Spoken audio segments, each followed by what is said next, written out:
Welcome to a new Uffective Boost Podcast. It's been a while and I'm delighted to have our CEO on the line, Mark van der Paas. Mark, how are you doing on this beautiful, rainy, cloudy November day in Vermont? Thank you, Markus. I'm doing very well. I've been looking forward to participate in our podcast again. So looking forward to our conversation. Yeah, it's a pleasure to have you. And I understand that you are about to escape this rainy weather and that you have a nice trip in front of you. You're going to Japan, if I'm correct informed, to Osaka. And I would like to know, what have you been working on recently and why are you traveling to Japan? So we've been working on IT management. And to be precise, within IT management, we've been looking at how organizations prioritize their IT investments. And within that, we see that a lot of organizations use this red line. And this red line has caught our attention, and we've done some research on this topic. And in Japan, we will discuss this with colleagues who've worked also on this topic, and there will be some lectures based on this. All right, so the red line. The red line sounds a little bit like, the title of a novel or the title of a thriller. So can you inform me and our listeners a little bit about what is the red line in a business context, about when it comes to prioritization? I love the metaphor of being a thriller because for a lot of organizations it is some kind of thriller that happens once a year. So how do we get to a red line? That's normally done over an annual financial budget plan for the IT investments. And this plan consists out of several steps. And let me talk you through those steps. So one of the steps is very simple for most organizations, and that is to determine the total size of the budget for next year. And that's a small correction as compared to last year for most organizations. So basically, how many budget can I spend for investments next year, correct? Correct, yeah. So that's the first step. And then the second step is a step that requires more resources. That's where you structure the demand. So you ask your organization, please think about the requests, the demand you have for IT investments for next year. And the colleagues put a lot of energy in that. There are a lot of meetings, sometimes workshops, and they come up with a list of ideas of things they want to have to improve their business. Sometimes they even come up with descriptions for each of those lines. And that's a step in this financial plan. After this step, the IT colleagues jump in because now it's their turn to create price tags for each of those lines. Like a predefined t-shirt sizing activity or something like that? Yeah, so you need, and even further than a t-shirt size, because you need a euro figure, which you can later compare to your total budget. So they really execute quick feasibilities based on the input they get from their colleagues, and then they determine what's the price tag. After that, you've got an Excel sheet with ideas on it and price tags. And you ask the organization to sort this sheet, the most relevant, important, strategic-wise, significant topics on the top. And you sort that down, and the most, let's say, irrelevant topic is at the bottom. And as you compare that to your budget, you can somewhere say, okay, this is what we can finance. And at that point, you draw the red line, and everything below the red line, you cannot finance. But that assumes that there are more ideas and more demands than basically budget is available. Have you ever encountered a company where more budget is available than ideas? So, no, I think I haven't.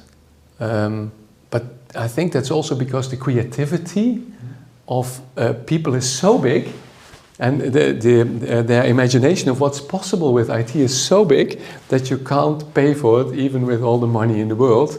I've never met an organization where the creativity of the organization was below the budget available. Got it. So you sort all the demands, all the things a company wants to do, let's call it the wish list, and then the red line indicates what can be funded and what cannot be funded. So tell me, why are you interested in that red line then? And have you found ways basically to improve that process? Yeah, so my interest in the red line is to move it. Mm-hmm. And so it's not about reshuffling. That's what most of the organizations are doing, reshuffling the priorities. I would like to move it. So let's imagine that an organization can deliver, 50 projects. What do we need to do to deliver 52 projects or 55 or even 60 projects? So you move the red line down, so with the same resources. With the same budget. With the same budget, you increase the possibility, you increase your capability to deliver IT output. Okay, and I understand that you addressed 3 suggestions to basically improve that, correct, in your work? Yeah, that's true. So there are a lot of suggestions how to work on this. And we've selected in our research 3 of them. And we selected 3 because they are, I would say, atypical, surprising and counterintuitive. And so that's the reason why we focused on these. And I can imagine that if you hear them at the first sound, you will say, no, that cannot be correct. Now you got me curious on the first one. Okay, the first one is about this financial planning you do every year. Let's consider that, and the bottom line is to make it more efficient, or even to put it bold, stop doing it. So why do we think it's wise to stop doing it? So first, we've spent time to identify the resources needed for this process. And we have not found an organization that was capable of explaining the resources needed to create the demand. But we found an organization that was capable of explaining the cost of creating the price tags, the cost of the quick feasibilities. And in this organization, there were 200 people working on this, and they spent 13% of their time on this topic. And that was spent in 4 or 5 months' time. So this process ran 4 or 5 months, and they spent 13%. So if you take 13% of those 200 people and you put that on an annual basis, then that would be 26 FTEs involved just by creating those small, quick feasibilities.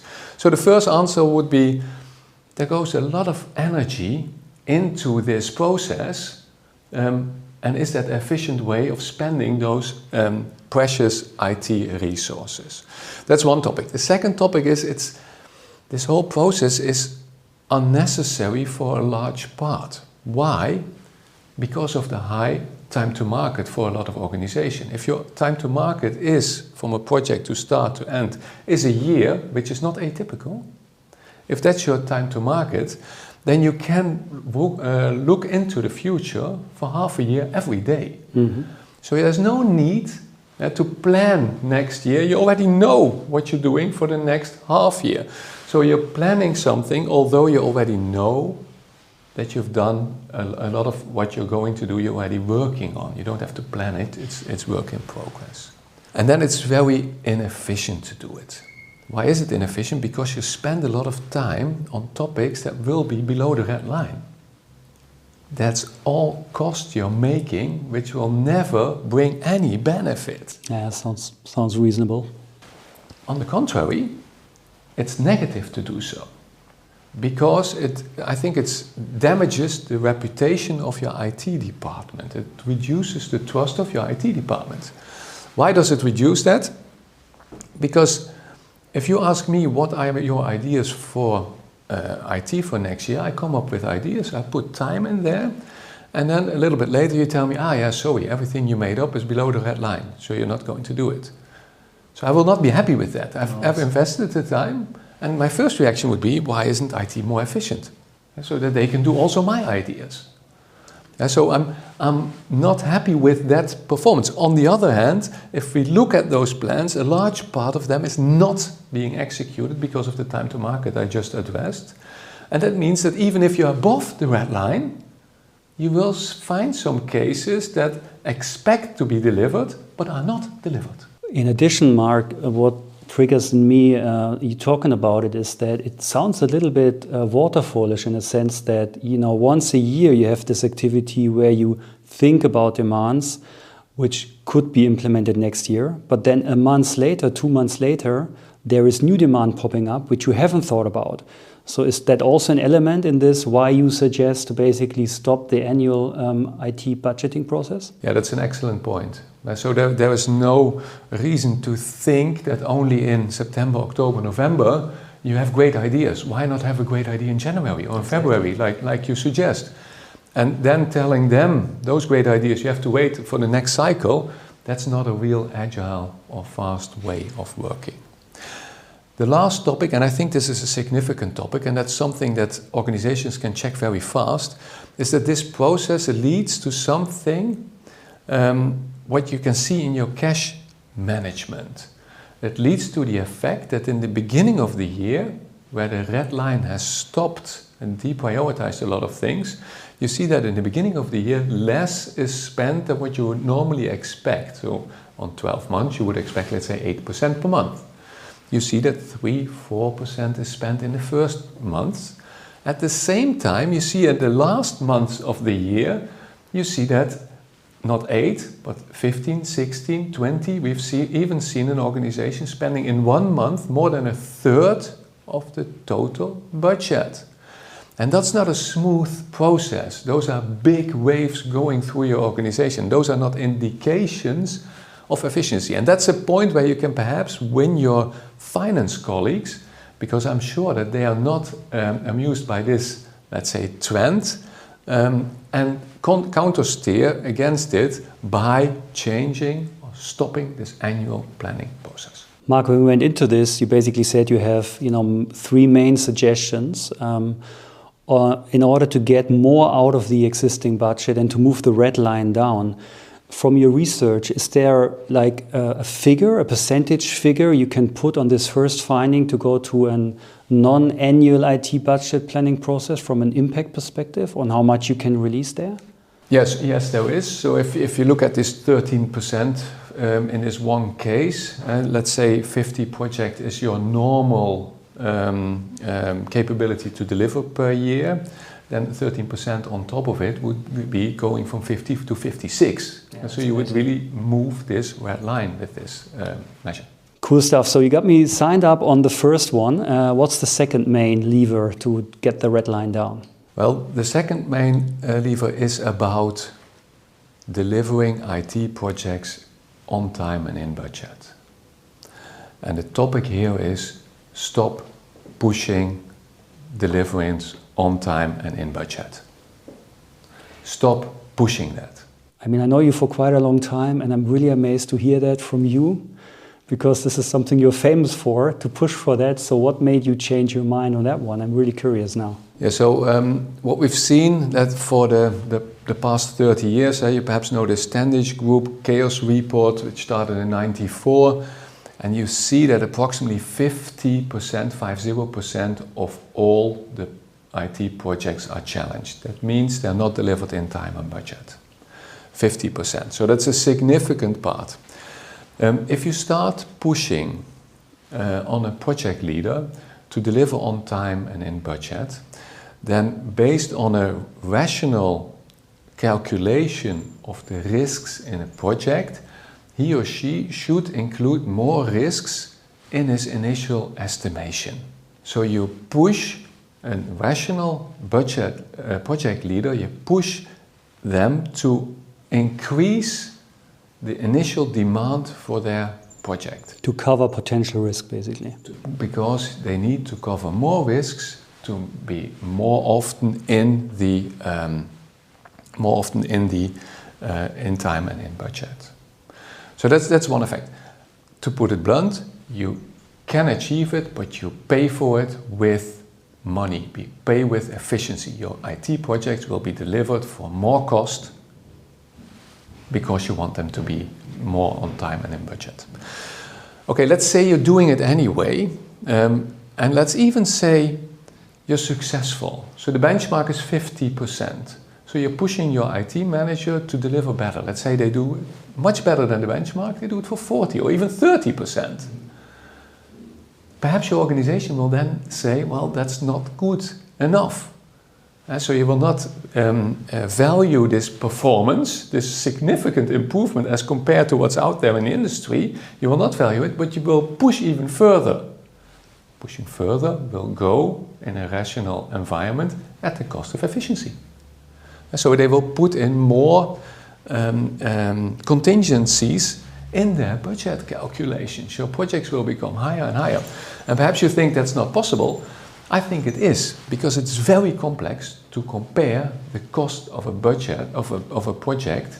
And so what's the relevant cost of an IT project? That's very complex to determine, and you cannot easily benchmark that. My last reason is about opportunity cost. It is very easy to push on delivering on time and in budget. But if you look at IT managers, then an IT manager knows that the career is over when you have a big security breach. Or the career is over when you have issues with stability and availability or with data privacy. They will try to make sure that that's given. So if that's given and they've got some time left, then they look at what are the major topics in this organization. And then your topic could be delivering in time and in budget. An alternative, complementary topic could be deliver efficiently. And we've just seen that those two can interfere in a negative way. A third thing could be about the value delivered. So can we somehow push the value delivered? And if you look at that, then it's, for most project leaders, it's their honor codec to deliver on time and in budget. They really want to do that. And if you tell them that they have to do it, they understand it. I want to do that. On the other hand, where the value is delivered, this pressure is not that big. So if you look, for example, at business cases where there is a payback period, how much pressure is in organizations on delivering that value as compared to how much pressure there is on delivering on time and in budget. So the opportunity cost, pushing on the budget plan accuracy, goes for a lot of organizations at the cost of less energy for getting the value out of your IT. And that's what I would push. I would say get the most value out of it in an efficient way. Understood. Thanks, Mark. So stop pushing for projects to be in budget and in time to increase the overall value creation by your department. So last but not least, what's your third lever basically to draw the red line down? Yeah, my third lever is about the decision process. So a lot of people working in this area set up boards for deciding what investments to do and which projects to prioritize. We've been studying these boards. And to be precise, we've been studying the minutes of those board requests. And what we've seen, approximately 1,500 requests, we've seen that 97.3% of the requests were approved. So if you think that a board is an instrument, let's say, to manage your funnel, if you think that's an instrument to prioritize, if you look at the individual approvals, then it's not. 97% and more, and we even found one organization where it was 100%. Everything that was put on the agenda of the board was approved. That's on one side. On the other side, we knew that a lot of IT projects were cancelled. So where are they cancelled then, if they're not cancelled in the board? And that's done operationally, so in the organization as such. Beforehand, so basically before the investment decision goes to the board, the go, no-go decision is taken on another level. Correct, or in between. So if a decision has to take, 2 or 3 boards, then you take the first 2 and you never request the third one. But isn't that a good one? That you take the go, no-go decision as soon as possible in order not to have cost occurring? Yeah, perfect. Yeah. But in my case, where you have taken the first 2 and then stop and never request number 3, that means that the board hasn't cancelled it. It has cancelled somewhere between 2 and 3. And that's something that's, I think, very relevant. What we've seen in our research, what we know from other research, is that a normal staff member, I'm not talking about senior manager, I'm talking about your developers, I'm talking about the people in your operations department, they take about 1,000 decisions a day. 1,000. And those are decisions very operational, like in which meeting will I participate, on which project will I work on now, because I'm in several projects, so which is the most important? Will I answer this email or will I not answer this email? Will I even answer the phone call that's ringing right now, or will I work on a risk?